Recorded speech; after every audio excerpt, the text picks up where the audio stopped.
സകൃതകൃതാവായ നാട്ടുകാരെ ശ്രദ്ധിക്കുക, കലാപരിപാടികൾ തുടങ്ങാൻ ആരംഭിക്കാൻ. ഇത് യമനക്കും എനക്കും നടക്കുന്ന കഥ. പിന്നെ എഴച്ചിലെന്ന് പറഞ്ഞാൽ ആമ ഇതിനെ കണ്ടി സ്പീഡിൽ പോകും. ശരിക്കും പറഞ്ഞു കഴിഞ്ഞാൽ ഒരു പാൻ ഇന്ത്യൻ അൾട്ടിമേറ്റ് ഗുണ്ട്.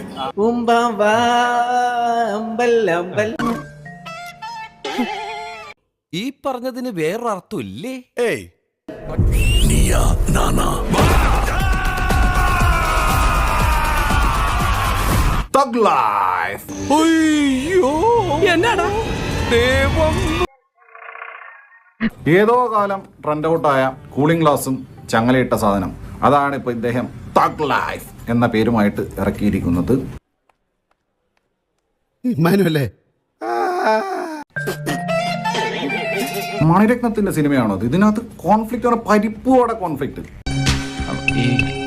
പടച്ചോനെ കഷ്ടപ്പെട്ടോക്ക് വെറുതായല്ലോ. നടിപ്പിൻ നായകൻ സൂര്യയുടെ റെട്രോയില് താനോസായി അഭിനയിച്ചതിന് ശേഷം നമ്മുടെ മലയാളികളുടെ ജോജോ ജോർജ് ഇതിൽ ഒരു ബുലോക കോമഡി പീസായിട്ട് അഭിനയിച്ചിട്ടുണ്ട്.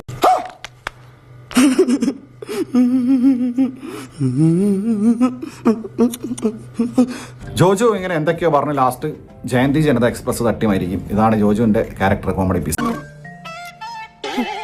പിന്നെ മലയാളത്തിൽ നിന്നും മറ്റൊരു നടൻ ബാബുരാജ് പൂക്കാലത്തിലെ വിജയരാഘവനെ പോലെ ട്യൂബലിട്ട് കിടന്നിട്ട് ലാസ്റ്റ് മട്ടത്ത് കയറും.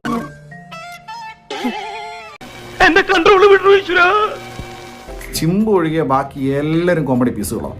അതിൽ പെരിയ പെരിയ പെരിയ പെരിയ കോമഡി പീസ് ഈശ്വര ഇതൊക്കെ എന്റെ തലയിലാവൂലോ. അതെങ്ങനെ നിന്റെ തലയിലാവണം? പിന്നെ നീ കയറിയേക്കോ? ഞാൻ ആക്കണ, ഞാൻ അതിനൊരു കുറവ് മാത്രമേ ഉള്ളൂ. ഇങ്ങനെയൊക്കെ പോകുന്ന ഊളപ്പടത്തിനകത്ത് ഒരാൾ കഷ്ടപ്പെട്ട പാടുപെട്ട് പണിയെടുത്തിട്ടുണ്ട്. മറ്റാരുമല്ല, നമ്മുടെ എയർ റഹ്മാൻ കീട്ടുമായിട്ട് ചിമ്പുവിൻ്റെ ഇൻട്രോയിലൊക്കെ എമ്മാരി സ്കോറാണ്. പിന്നെ വെൺവിളി നായക ഓൾറെഡി അറിയാലോ, അത് വേറെ നമ്മളെ വേറെ യൂണിവേഴ്സിലേക്ക് കൊണ്ടുപോകുന്ന ലെവൽ